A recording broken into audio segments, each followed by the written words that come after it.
ইন্নী আরা feel Manam. পয়গম্বর ইব্রাহিম তার সন্তানকে ডাক দিয়ে বলেন, ক্বালা ইয়া বুনাইয়া, হে আমার আদরের সন্তান। ফালাম্মা বালাগা মা'হু সা'য়া ক্বালা ইয়া বুনাইয়া ইন্নী আরা ফিল মানাম। পয়গম্বর ইব্রাহিম তার সন্তানকে ডাক দিয়ে বলেন, ক্বালা ইয়া বুনাইয়া, হে আমার আদরের সন্তান, আজকে আমি স্বপ্ন দেখলাম। নবীদের স্বপ্ন হলো সত্য স্বপ্ন। বাপ সন্তানকে বলে, আমি আজকে স্বপ্ন দেখলাম।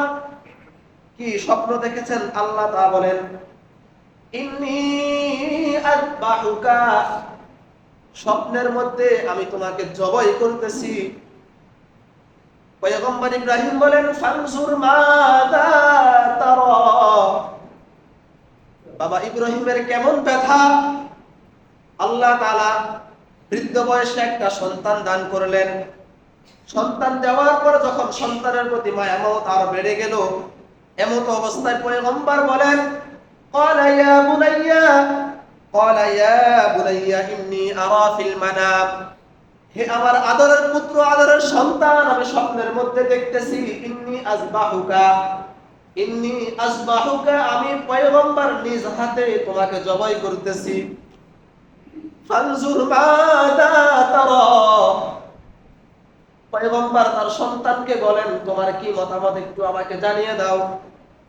এখন প্রশ্ন হবে, আল্লাহ পয়গম্বরকে নির্দেশ দিয়েছেন তার সন্তানকে জবাই করার জন্য, সন্তানের মতামত চাওয়ার কি প্রয়োজন?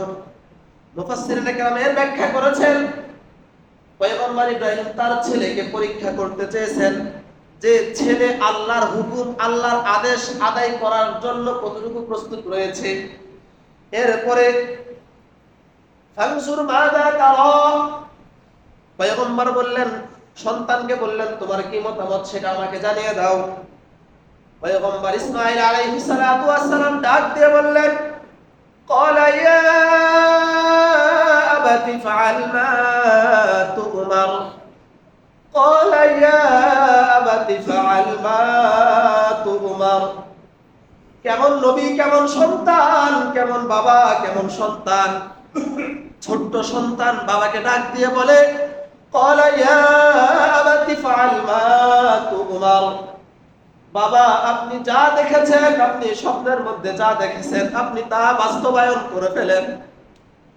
ক্বালা ইয়া আবাতি ফাআল মা তু'মার, রব আপনাকে যে আদেশ করেছে সেই আদেশ আপনি বাস্তবায়ন করে ফেলেন। সাতাজিদুনি ইনশাআল্লাহু মিনাস